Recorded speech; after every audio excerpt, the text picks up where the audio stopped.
Part 2 of this message is that the universe rewards the bold.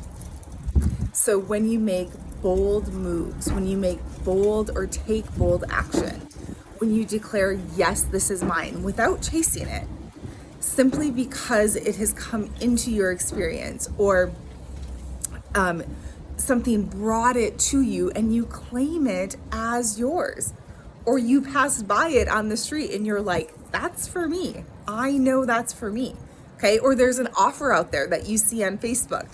Someone's offering tickets, someone's offering whatever, and you message them and you're like, yes, that's mine. Yes, I say yes to that. I am claiming that. Okay. And then you allow the universe to work its magic as you continue to show up and stay in alignment. Does that make sense, my loves? Okay, because I used to chase. I totally used to chase. And I used to open doors on my own or try to get doors to open or knock on the ones repeatedly that weren't opening for me. And it's not that.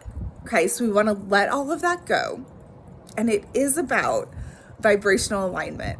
Because as many of you know, everything is energy, right? Everything is energy. And so what do we need to be tending to first and foremost, all day long? Like at the beginning of our day, like all day long, is that energy, is that connection to source.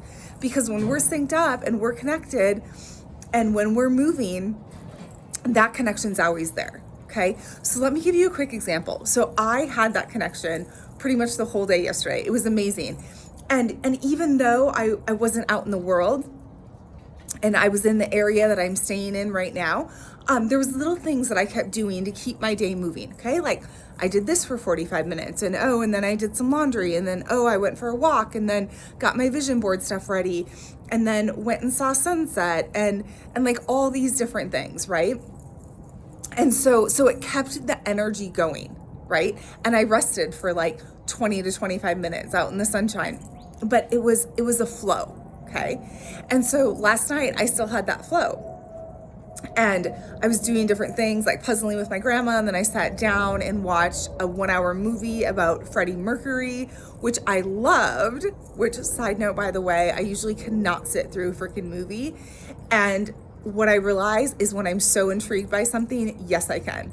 It's when I'm not in alignment with it or bored with it or whatever. But when I'm intrigued or it is sparking something in me or it is reflecting something back to me, yes, I can sit through an hour or 2-hour movie. So all that being said, I went to bed at like 9.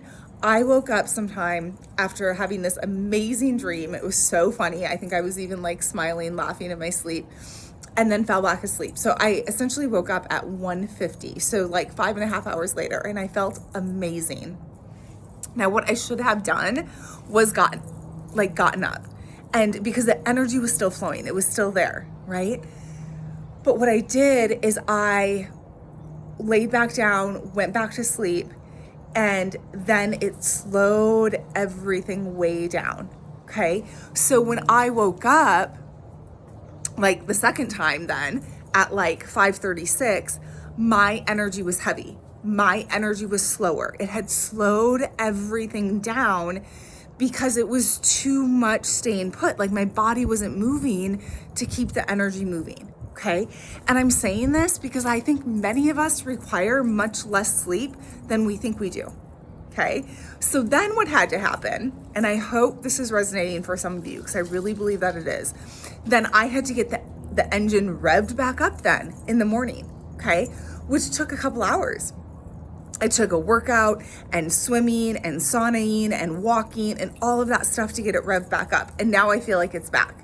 But the thing is like, I didn't need to lose that connection, that momentum, if I would have, again, gotten up at 2 a.m. because the energy was still there. Does that make sense to you? Okay.